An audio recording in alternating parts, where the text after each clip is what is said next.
Hello, everybody, and welcome back to the Football Fignuts podcast. If you're keeping track at home, this is episode number 186 overall, which means I got to look at my notes to keep track of this. It's season 4, episode 36. I'm back. My name is Britt. I'm Craig. I'm still here. And Craig is still here. I took a week off last week. It really wasn't a week off. I had work commitments that superseded this. Let's just say when your organization asks you to take on a major thing that's going to run basically from noon until 5 p.m. nonstop, and then wants you to drive home and be online for a town hall meeting before 7 p.m. with a summary of everything that happened during that 12 to 5 block, you don't exactly have a lot of time to do things like, I don't know, eat or record a podcast. So I want to thank you for sitting in on me for me last week, because it really did help out a great deal. I was just like, by the end of the night, I'm like, it's me and a glass of scotch. I do not blame you at all. You know, it was, but yes. So, but we were back. And speaking of scotch, let's start where we always start. Craig, what are you drinking tonight? So tonight I have a brand new beer, which I do have a can set aside for you. Oh, okay. This was purchased at Turnpike Spirits, my favorite place to go to. Are you allowed to use their name now? No, but I figured, why not? I tagged them on Instagram, so figure what's the difference. I mean, we should. I mean, as long as they're comfortable with it, we should absolutely give them a shout out. They have been fantastic. This is Craig's place. Everybody says I got a guy. This is Craig's guy. Yes, yes, that sums it up. That sums it up. Do you remember in Pee-wee's Big Adventure when he goes to the magic shop? I mean, I know I'm going back 40 years in people's memories, but if you're old like us, the guy at the magic shop is excited to see Pee-wee and brings out a whole box of stuff he thinks he's going to want to buy because he knows him. That's what happens when Craig enters that particular shop. The guy behind the counter goes, "Ooh, you're here. I've got something to show you." That does happen. That's essentially it. So, all right, so tell me about what this. I've hyped this up now. This better be good. So this is a beer by Aeronaut. They are from Somerville, Massachusetts. And I got it because A, he told me it was brand new. And B, I'm big on can art. This is called Hop, Hop, and Away, and it's a bunny with a Superman cape flying around the moon, or space. I'm running it through Untapped right now. It is a... oh my god, look at that label. Yeah, right? See? Now you know what I mean. That's so cute. It's a hazy, crushable session IPA made with cold, steep Citra and Mosaic hops. Okay, so this sounds like something my wife is going to want. The infusion layers citrus and tropical fruit flavors over a carefully crafted malt base. All right, so I need to light-bodied, thirst-quenching ale that's low in bitterness. All right, there we go. Go for it. I can tell you while he does that, Bush, it's got a 3.86 rating on Untapped, which is pretty good. Sessions typically don't rate high on Untapped in general. Like 4 is usually my line. Anything that's rated higher than 4 is something I want to try, but 3.86 is pretty solid for a session. Well, that's the thing. Because sessions are, so for folks who don't know what the hell a session is an IPA style, but it's brewed in such a way that the alcohol content is lower. The idea behind a session is you can drink a 6-pack of this and not find yourself awake in Idaho married to a goat. That's the idea behind a session, because so many IPAs, I mean, I was at 12% this weekend. Half their menu was 10% or higher alcohol content. You're like, I have to drive. I'm like, I can't drink any of this. Well, you could, but it's not advisable. Yeah, exactly. I want to have a couple of drinks, chill out for a little while, and be able to legally operate a motor vehicle so I can go home. And people are like, you should try this. Why? It's a 12.5% barrel aged stout. That might kill me. All right, so tell me about this beer. So, and I will put pictures on Instagram. Reminder, we have an Instagram page now. Don't know why it took so long. Mild, light penetration, and I have to say it's a light citrus flavor. It's not like drinking, pulp-filled orange juice. But it's a light orange to me, and it's actually it has a thicker mouthfeel than I was expecting, which is pretty interesting. You know what we need to do? Speaking of, we need to create a podcast account on Untapped. Is that a thing? I mean, yeah. But, I mean, I guess we well, could no, just. but I mean, just an untapped that has all the contributors have access to, so that we can keep a running track of the beers we've had for the cast itself. I mean, Craig has his own Untapped. I have my own Untapped, but we don't have one for the group. Oh, that is a brilliant idea. And in the comments, because when you register a beer on Untapped, if you don't know what the hell I'm talking about, Untapped, UNTAPPD, is a app and website. You can get a smartphone app. I find the smartphone app to be fantastic for this, where you can log and search for beers, and you can rate them to help other people. So when I sit there and say they're 5-star rating, I'm looking for stuff that are like 4-star or better typically, things of that nature. But you can do this, and you can tag friends and share the information with people. It's very nice. I have one. Craig has one. I know Cinch has an account. I don't think he ever uses it. Same with Sean. Sean and I got accounts the same day. That was something my wife, that was like, I think that was the first time I went to Two Roads. So we're talking like 10 years ago. I'm sitting in Two Roads, and my wife is tapping away her review on Untapped. And I'm like, what the hell are you doing? And she tells us about the site. And Sean and I just looked at each other, and we're immediately downloading the app. Like, there was no words exchanged. We're doing this. And it's a great way, because not only does it help the community, but like a year or two later, when Craig calls me and goes, hey, I want you to try this hopping away. And I go, have I had this before? I now have an app that tells me if I've had it before. That's right. I don't have to guess. I can go back and search my history. So it's fantastic. Definitely, it's something worth doing. We should set up one. We just give everybody the password, and in the comments you just put, Craig says this, Britt says this, and then whoever's contributing to the thread would be acknowledged. I love this idea. That's a great idea. I'm glad you had it. And we did it live. We did it live. It's recorded for posterity. We did it live. So I'm drinking Diet Cola. And the reason I'm drinking Diet Cola is because later on this evening, Craig and I are going to be streaming on Twitch, and I want to save my beer for then. Oh, no, that's perfectly fair. That's the beer time. And since this is, what is this, 4.6%, I might as well have one while we're playing that anyway. So you could literally drink, how many did you buy? How many are there? 4. You could drink all 4 of those and be completely sober before you go to bed. That is very true. Very true. It's just they're lighter beers. It's now, I don't want people to think that, I could just pound these and do whatever I want. That still got to drink responsibly. That's not what I'm saying. But that's the idea behind a session, is I want an IP flavor, but I don't want an IP alcohol level. Right. Because the other beer I got for next week, that's 8%. So. Give me a teaser. Who? Don't tell me what it's called, but who's it by? I'll give you a hint. It's made at 12%. Ooh, it's okay. So that limits it. Abomination brews out of there. Marlowe brews out of there. Fat Orange Cat brews out of there. Mm-hmm. There's like 2 or 3 more. Mm-hmm. I can't remember off the top of my head. There's like 6 brewers that are part of the 12% collaborative. Oh, well, that's fine. All right, so now I have something to look forward to. Ooh, I'm intrigued. I tell you, intrigued. Okay, so before we get into burning hot takes, let me just be upfront on this. We're going to do burning hot takes like we normally do.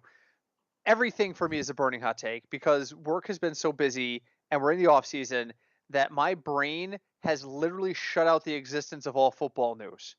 Except, of course, for the Deshaun Watson stuff, which is just obscenely bizarre, and you couldn't avoid it no matter what you did.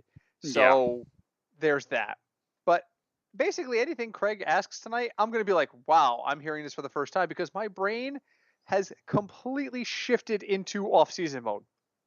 But we're like 3 weeks from the draft? Yeah, it's at the end of April 23rd, 22nd. Yeah, I don't have any more time to be in off-season mode. We have to get back to work. So that is what we are going to do today. So, Craig, I only have one question, so I'm gonna invite you to go first. All right. So first, and I literally just read this, and I read the headline, and I tried very hard not to laugh, so I drank more beer. So as one does. Right. So the first part of this is you heard that the NFL has added a new game. Yeah, 17 games this year. Right. So there's no more 8-8 teams. Okay. Yeah. Which I have a problem with. I have a problem with right off the bat. That means that somebody plays more away games than home games, and I don't like that in any form of sport. That is true. That does happen. But this headline, I just want to get your thoughts on this headline. Sources: Chicago Bears voted against 17 game season. The organization, you mean like the leadership? Yes, the Bears owners said no. So the 32 owners had to all vote, and the Bears were like, "No, man, no." Yes. Well, poor Bears. Does it say why? Is there any rationale? Let me see here. Conference. No, Sean. They did not say. They declined to comment on why. Poor Sean. The only time the Bears make the headlines is when they do something like, I don't know, like trade for Nick Foles. If you had said to me that the players had gotten together and voted, okay, that would make sense. I can't understand why an owner wouldn't want another game in the season. It increases revenue across the board.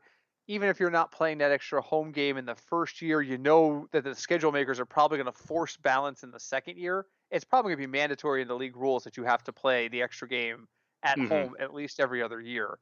Yeah, I don't understand why an owner would vote against that. I really don't. Are they worried about not being able to go 8-8?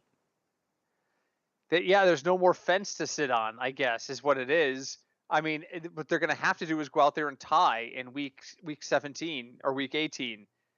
I think if you're going to do 17 games, I don't oppose a 17 game season other than I don't like imbalance. I like everybody to have the same level of balance as everybody else. So Kansas City goes 10-6 and ties for let's say because there's an extra game, 11-6, and they're tied for first place with Denver. Again, wishful thinking, at 11-6, but Denver played one extra home game. How are you? How does that work? How are you? Okay? So same divisional record. Let's assume they split games divisionally and they have the same divisional record. So then it comes down to it's probably going to come down to conference wins. Well, what if that one of those 6 losses was the extra away game? What if Kansas City is 11-5 in a 16 game season and Denver is 10-6, but because of that extra game, they both end up at 11 wins? Don't like it. That's going to be interesting to see how that's going to play out. I mean, I'm sure it's written somewhere, but it has to be. It creates an imbalance, and it's gonna rear its ugly head. Because you know why? Because sports talk radio is gonna make it rear its ugly head. Someone is gonna go into first place in their division after week 17, and then week 18 they're gonna get knocked. And it may not even be division. Maybe it's playoff seeding. What happens if the guy who would be the 1 seed after a regular 16 game season falls to a 4 or 5 seed? Right. Then, aren't they adding another playoff team still? They did this year, yeah. But think about it. With only one bye, all of a sudden, that last slot means a lot, don't it? That is true. I'm just saying, I think this adds, but it adds drama to this. But it adds drama that may unfairly influence certain teams over others. If we're tied and we're going into the 18th week of the season, and one team is playing at home that needs to win, and one team is on the road that needs to win, that's an issue for me. Because at that point, hypothetically, they've played 8 games on the road and 8 games at home, respectively, but one team is going to get a home field advantage that the other team doesn't have access to by scheduling. That's a problem for me. I think you got to go, if you're going to add extra games, you got to go to 18 games. You do 9 home, 9 away, even. And keep it even. Because I'm telling you, someone's going to make a big deal out of this. We're going to hear about this during the offseason. And God on earth, Lord above, hear my prayer. Don't let it be the Cowboys. If the freaking Cowboys miss the playoffs because they were in the division lead after week 17, but they're not after week 18, and the NFC East was so woefully pitiful this year that we are looking at an 8 or 9 win team, even with the extra game. If it's the Cowboys, we will never hear the end of it. That's true. I mean, If Buffalo gets knocked out, Buffalo will complain about it. Oh, that sucks. Jerry Jones will take out billboards. That's how they roll. We'll never hear the end of it. Nope. Ugh. Ever. For as long as he's around. On the extra game before we move on? What do you think? Same. I was thinking the same kind of thing. Is what are they going to do about this extra game and the home field advantage? I mean, I'm all for extra football. I'm still not a fan of 4 games of preseason. So I know the players voted on this, but it seems like some of them are already not happy about it. So I'm not sure how that's going to affect things come August. Because even though the players signed the collective bargaining agreement, there's still going to be disagreements. So people, are going to sit out possibly. And here's the thing you have to consider. You get to fine print. I'm going to tell you guys a really quick little story. We got a notice this week from our landlord. My wife and I rent. I'm one of those people. I don't want to own anything. Fair. I don't want the responsibility ownership. If I buy a house and a furnace explodes and takes a third of my house out, I want that to be somebody else's problem, not mine. That's fair. So I am perfectly happy with being a renter for the majority of my life. We got a notice from our landlord that said, starting June 1st, we're going to start billing. You're going to start getting billed for your water and sewer usage. We installed water meters on every unit. We now know how much each unit is using in water. Starting June 1st, this is going to be your responsibility to pay. And my initial reaction was, whoa. I have a lease. My lease says these utilities are included. Mm-hmm. You can't just change your mind in the middle of a signed legal document. Mm-hmm. Their response to me was, go back and read Section 20. So I go back and I read Section 20, and sure enough, Section 20 indicates that the following utilities, if they ever become metered, the landlord reserves the right to make it an individual charge instead of a group charge for the whole building. Read your fine print. The player signed off on a contract that said the NFL might add a 17th game. You can't stop now and go, whoa, well, I didn't read that. Read the words of your lease. It's legalese, it's mumbo jumbo, but you signed off on it. I signed off on a lease that said if they ever installed water meters, they could bill me for my water usage. Okay. Yeah. I'm good. God help them if it's more than like $20 a month. I'm going to start looking for another place to live. But, my freaking lease is up in September. If they want me to renew, this better not be upping my rent too much.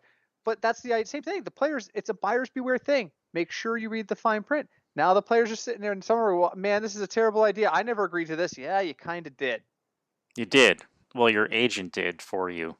Your head of the Morris Smith guy. That guy. The head of your union. Yes. He negotiated for you. And before anyone sits there and goes, oh, he's terrible. Just remember, was it Gene Upshaw was there before him? Mm-hmm. Gene Upshaw was completely in the owner's pocket. The reason we never had a labor stoppage is because Gene Upshaw was like that with the commissioner, and they worked out all these deals way in advance, and you guys are a lot better off now than you were then. So there it is. Anyway, I've taken 20 minutes ranting about leases. about leases and union and my water bill. I'll keep you guys up to date. I'll let you know how my water bill comes out. We got our first one in June. They start charging us in May, so you'll have to listen to the July episodes when we're doing draft prep, and all of a sudden in the middle of it I go, let me tell you a story about water bills. So, all right. So my burning hot take question for you: a guy at ESPN today said that the biggest need the Kansas City Chiefs need to address in the upcoming draft is wide receiver, and I immediately said, how is anyone paying you to cover sports? You still have Tyreek Hill, who's grumpy and wants a new contract. Okay. You still have Mecole Hardman. You just re-signed Demarcus Robinson. And unless I miss my guess, Byron Pringle is still there. What you don't have is an offensive line, because you cut a bunch of them and signed like 2 guys. Craig, am I crazy here, or is wide receiver not something the Chiefs really need to be addressing more urgently than the fact that Patrick Mahomes is going to take 6 sacks a game. This is true, and being a Bengal fan, I know a little bit about this. And seeing the Chiefs in the Super Bowl, and in the playoff game before that, they lost their was it the left tackle, right, or the right tackle? Yeah, it was Fisher. Yeah. Yep, that greatly greatly and clearly affected their play because, and Central probably disagree with me because I'm saying the Bengals should draft Jamar Chase, but if your quarterback has 5 people on top of him, like every other play, no matter how good he is, like he's not going to be effective at all. And the Chiefs' clear issue in the Super Bowl was their offensive line because Mahomes just had no, and he's good. He can scramble, but you can only do that so much. Yeah. So definitely, they definitely should be looking at line. I mean, I know they added free agents, but still, yeah. Yeah, and we're forgetting one other big factor here. The Chiefs re-signed Byron Pringle as a restricted free agent. That's right. Byron Pringle is still there. While Sammy Watkins was injured, and when he wasn't injured, he had feet for hands. Sammy Watkins was the 3rd fastest, maybe 4th fastest guy on that field, and that wasn't because he was slow. I can't. Now, on the other side of it, I'm reading a lot now that this draft is very deep at offensive line. It is. It's deeper than people are looking at. So I think that's gonna factor in. So okay, that's fair. That's fair. So all right. So that was my one question. What else you got? So my next question for you is really on the size of contracts players get. So, example, the one that recently just happened. Seahawks are giving Tyler Lockett a 4-year deal worth $69.2 million. 37's guaranteed. And now looking at it, would you, if you're an owner, and I guess this really depends on the position, and probably not so much running back, but is a receiver worth almost $70 million for one guy? No. I can't see it. Especially if it's, you're guaranteeing him 37. And, I don't know I don't have their cap numbers in front of me, so. Right. Well, I'm looking, there's still, according to Over the Cap, I'm looking at Over the Cap right now. Fantastic site, by the way. I think it was Cinch who found this for us. Over the Cap has 6 teams with negative effective cap space, meaning stuff they can do. Represents the maximum cap space a team will have when it signs at least 51 players to its roster for that season, because it's counting league minimums. So if we fill all of your open spots with league minimums, then this is what your cap space would be. 6 teams are already in the red. The Saints, the Bears, the Eagles, the Falcons, the Seahawks, and the Bucks. And now let's stop for 1 second there. The Saints, playoff team. Yep. Bears, not a playoff team. They were better, but not a playoff team. Eagles, terrible. Falcons, terrible.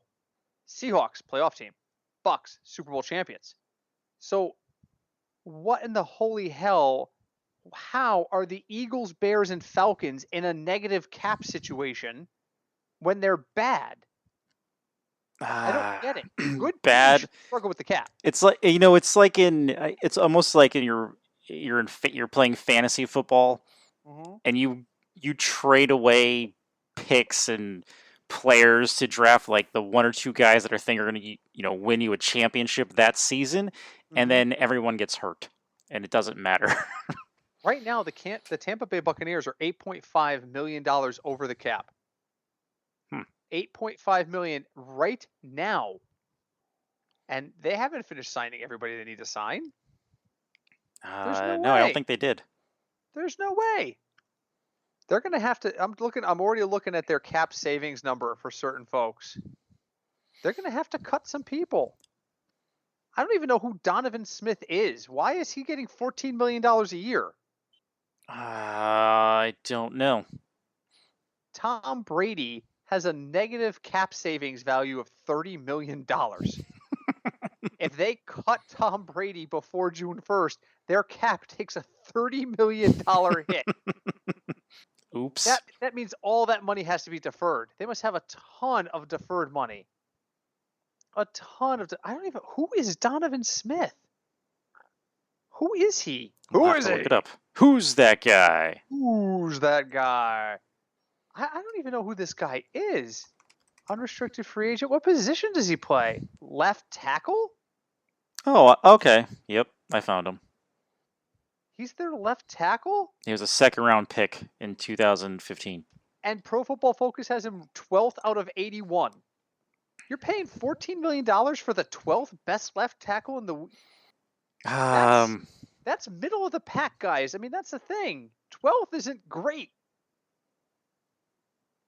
Yeah, no. I don't know. Anyway, I just don't understand how all these teams... I got so down the rabbit hole there. What was your question? Well, my question was, so as a receiver, is a receiver worth $70 million? Oh, yeah. So, no. The easy answer is no. I don't think anybody can afford to pay a wide receiver. Who are they paying? What's Seattle's cap space like? Negative. It's a negative value. It's negative 2.3 million, 2.4 million basically. It's 2.399, so we'll call it 2.4 million right now in effective cap space. Mm-hmm. And its current cap situation is negative 1.7. So that means they're under roster. They're already 1.7 million in the hole, and they've got to sign more people by rule. How's that going to work? They're going to have to cut somebody.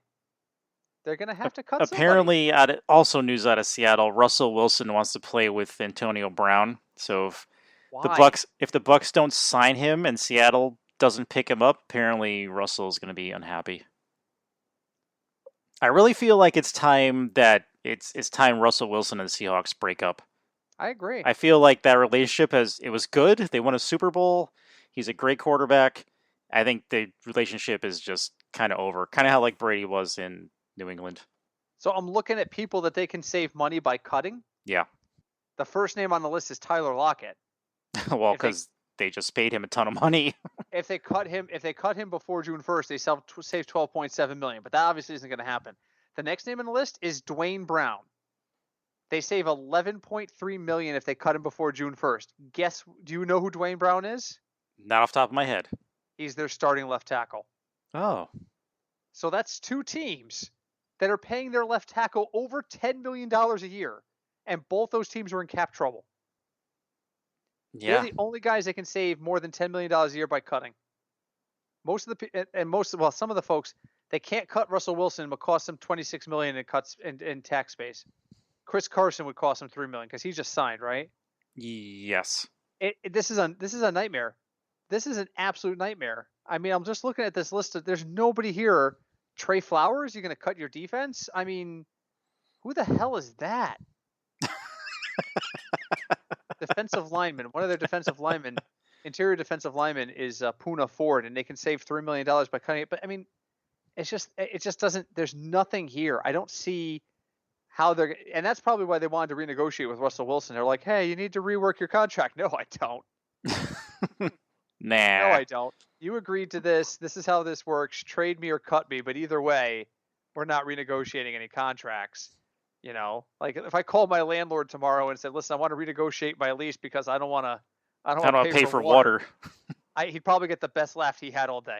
You know, so I don't know what they're going to do. You know, and it's looking at, and actually I just saw another headline in 2022. Can't believe we're at 2022. The Packers are going to be in a lot of trouble cap-wise. Really? Oh, let's pull that They up. have 80% of their cap tied to 8 players. Oh my gosh, let me see. Where are they? Okay, right. Oh, they're near the line now. Their cap space right now is $3.2 million. Their effective cap space is $624,000. So that means that they fill their roster with league minimum guys. Basically, they'll be under the cap by $624 this year. Okay, their total cap liabilities is $193 million. Okay, let's click to next year and see what their number looks like. And they haven't even restructured Aaron Rodgers' contract, and I don't think they're going to. So 193 million this year. In 2022, that number goes up to 205 million. That's another $12 billion a year. That gives them a negative team cap space number right off the bat. I'm looking at these names. I don't understand how they're giving out these contracts. Zadarius Smith, their edge rusher. He's got 28 million. Yeah, he's gonna $28 million cap hit. David Bakhtiari, a left tackle. All the quarterbacks are right-handed. His cap number in 2021 is 10.9 million. In 2022, it goes up to $22.7 million. Yes. Okay. And then Kenny Clark, a defensive tackle, he's third. Next, I understand that this doesn't work like normal mathematics. That money can get deferred or pushed up or pushed back, and it skews contracts. His base salary, David Bakhtiari's base salary in 2022 is $3.2 million. He has a prorated bonus of $8.7 million. He has a prorated bonus that's more than double his base. He gets a $9.5 million roster bonus. And he's got a $600,000 roster bonus per game. This is insane. You know what the roster bonus is for Aaron Rodgers? What? $0. Aaron Rodgers is on the roster. He gets nothing for making the roster. David Bakhtiari gets handed $9.5 million. Wow. He gets handed literally 3 times his base salary just for still being on the roster on June 1st of 2022. Yeah, so I think Aaron Rodgers is done after 2022. When his contract's up, he's done in Green Bay. So now the first thing you got to be saying to yourself is, okay, David Bakhtiari, I don't know if we can keep him in 2022. Well, good job, because the dead money puts you at a negative value. It will cost you more against the cap to cut him than it will to retain him next year. I'm looking at this. I'm like, how does a business operate under these rules? I don't know. Okay, so 2023, Aaron Rodgers plays for Denver. Is that what we're saying? I'll tell you this. I'm going to make a bold prediction right now. Mm-hmm. David Bakhtiari is not a Packer in 2023. That's what you're saying. Because that's the first time cutting him saves them money. Oh, jeez. What about Aaron Rodgers, though? What if they got rid of him? If they cut Rodgers before June 1st of this year, it's a negative cap impact, so they can't do it. They actually lose $1.1 million in dead money. If they cut him before June 1st of 2022, they save $22 million. Oh, well, that's enticing. So your idea that this might be, but Green Bay is just one of those iconic franchises. You know what I mean? They don't like things, like they didn't want Brett Favre to go play somewhere else. Yeah. And then, they did draft Jordan Love, so this has got to be what they're thinking, right? That's what I think, especially with these numbers now. You get one more year out of Rodgers, and if he's great, you trade him. If he stinks, you cut him and save $22 million either way. This might be a genius play by the Packers. But you still got to deal with David Bakhtiari. Oh, that's true. It blows my mind that we're talking about left tackles that are in the top 5 in their team's salary cap. Mm-hmm. All right, you know what? Let's go down the rabbit hole. Why not? This was an open episode, so we were going to talk about draft stuff today. We're gonna focus out. Here's what I promise you. I promise you I will stop my postseason malaise and I will do some research. And next week we will do our draft preview. Real draft preview. Craig, pick a random division. The NFC South. Okay, who's in the South? The Saints, right? Mm-hmm. The Saints for one. Drew Brees is their top. Is this organized that way? It looks like it is. Well, he's gone now, so it doesn't matter. Drew Brees, he's gone. The number 2 guy is Ryan Rancic, the right tackle. The number 3 cap guy is a safety, Marcus Williams. And I'm just looking at 2021. Mm-hmm. Marshawn Lattimore, the cornerback, is the other one. And then Michael Thomas is 5. Okay, so again, in the top 5. This time it's the right tackle, but there's a tackle. Right. Who else is in that division? The Bucks are in that division. Yes. Mike, we already talked about Donovan Smith. He's number 3, and he's a tackle. Who's this guy? I don't recognize the name. Left guard, Ali Mopper. We're just talking about tackles right now. All right, who else in that division? The Falcons, right? Yep. That's defensive line. So their top 3 hits are Ryan, Matty Ice, Julio, Grady Jarrett, who's a lineman, Deion Jones, who plays linebacker, and then Jake Matthews, who is a left tackle. For the love, and now check the Panthers. I'm building a conspiracy theory here around left tackles that somehow own the universe. What am I reading here? All right, Panthers. Number 1 guy on the list is Teddy Bridgewater. That should tell you all you need to know about the Panthers right there. The number 2 person on the list is Taylor Moton, their right tackle. Number 3 is Robbie Anderson. Number 4 is Shaq Thompson, the linebacker. Number 5 is Christian McCaffrey. Christian McCaffrey has a smaller cap hit than the right tackle. Yeah. Robbie Anderson, your best defensive player, and Christian McCaffrey, arguably the best running back in the league when he's healthy, all cost you less against the cap than your right tackle. Oh, and by the way, they all make less money than the right tackle. His base salary is $13.7 million. That is crazy. He's got no bonuses. It's all pure hit. $13.7 million. Here's your check. You showed up on June 1st. Here's your check for $13 million. Go play. Yeah. All right, let's try this let's try one more division then. Let's go with the this is crazy. Let's go with the NFC West. NFC West. Okay, Niners are the first one to come to mind there. Garoppolo is the number 1. And no shock, quarterbacks are the number 1, right? Because, yeah, edge rusher Arik Armstead is number 2. Number 3 is Jimmy Ward. He's a safety. Number 4 is Nick Bosa. Obviously, he's an edge rusher. And then number 5 is D Ford, who's a defensive edge rusher. Ooh, all right, we finally found one. Is this why they stink? Maybe. Number 6 is Trent Williams, the left tackle. And they just gave him a gigantic contract. And Huge. It's still only the 6th biggest deal on their books, but if they cut him, it's a $31 million cap hit. So that means everything is backloaded again. Everything is backloaded. All right, so there it is. There's the first team that doesn't have a tackle in their top 5 expensive players. Who else in that division? Seattle. Seahawks. Russell Wilson. Number 2 is Bobby Wagner, a linebacker. Number 3 is Tyler Lockett, the receiver. Number 4 is Dwayne Brown. Dwayne Brown is a left tackle, as we talked about. So that's the Niners, Seattle. Who else in that division? Rams. Oh, God, the Rams. Do I really have to look at the Rams? You do. I got to find them. Here we go. All right. Guess who the number 1 person on the list is? Not Jared Goff. That's correct. It's the quarterback, Matt Stafford. Number 2 is Aaron Donald. So that's with lineman, right? Jalen Ramsey, the cornerback, is number 3. Number 4 is Rob Havenstein. Do you know what Rob Havenstein plays? Left tackle? Wrong. Right tackle. But it's another bloody tackle. So that we've looked at 10 teams, and 9 out of the 10 have had a tackle in their 5 most expensive players against the cap. Yep. Now last one. Check the Cardinals.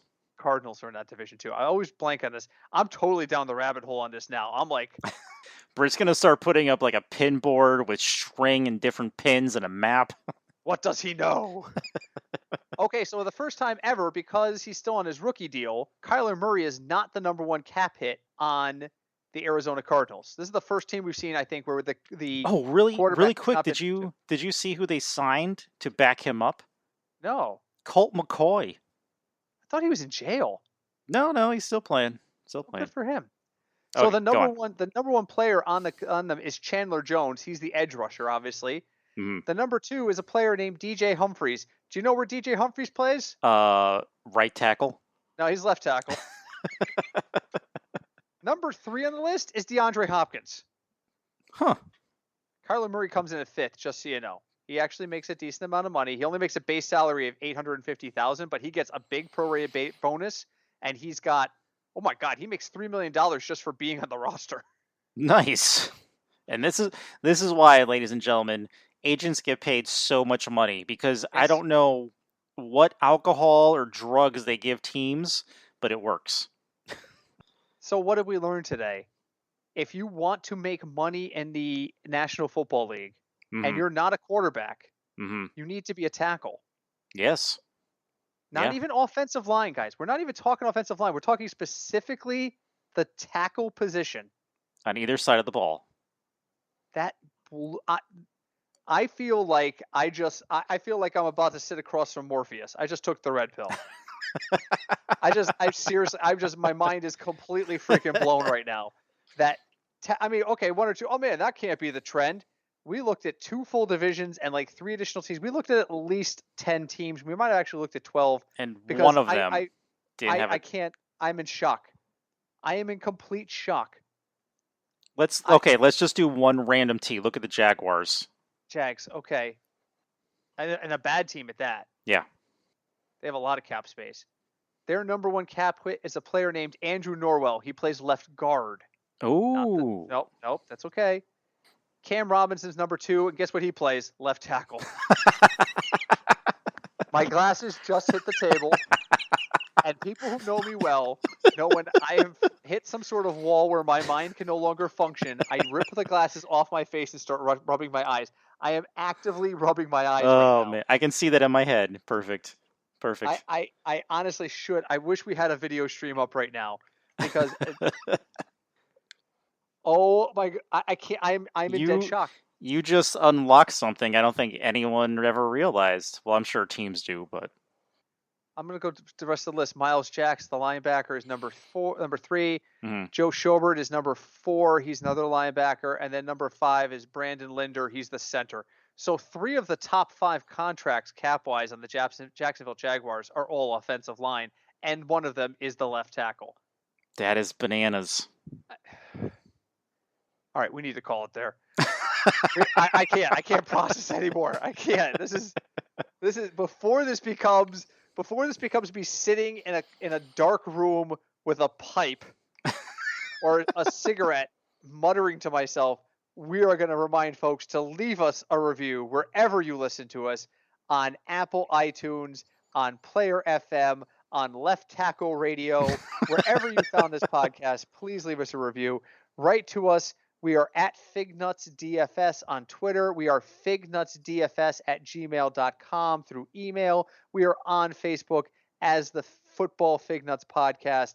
My mind is so blown that I can't even rationalize a final thought. So I'm just going to throw it to you for the final thought. And I'll just add to that. We're also on Twitter at FignutsDFS and now Instagram with the same name, FignutsDFS. That's right. And as time has no relevance anymore, I want everyone to realize that the NFL draft is less than a month away. Like 3 weeks away. Yes. So next week we will break down the left tackles, otherwise known as the future millionaires of the NFL, for the 2021 draft. We've done 186 episodes, and I think this is the first time I've been truly speechless. And this is so hi Deb, because Deb is going to sit there and be like, oh my God, you guys need to put this on. Britt doesn't know what to say. Yeah, see, Britt is dumbfounded right now, because you know what he's going to do later on? He's going to look at every team in the NFL and find every single tackle in the top 5. I'm going to create a spreadsheet and find out the top 5 cap hits for 2021 as of right now by position. And I am going to break it up: tackles, guards. I'm going to break every position out. I'm not going to differentiate between left and right tackle and left and right guard. Those are guards. Yeah, right. Because Lord knows half the time if the left guard goes down, the right guard becomes the left guard anyway. This is true. I'm just saying, but I'm like, I'm going to be, I have a feeling that no one's going to be shocked when the quarterbacks come in at like 30 of 32 teams are paying their quarterbacks a ton of money. The ones that aren't are going to be teams that just drafted quarterbacks. But the tackles, it blows my mind. Anyway, we'll be back next week. Thank you for listening. Please send us feedback. Until then, my name is Britt. I'm Craig. And we are the Football Fignuts podcast.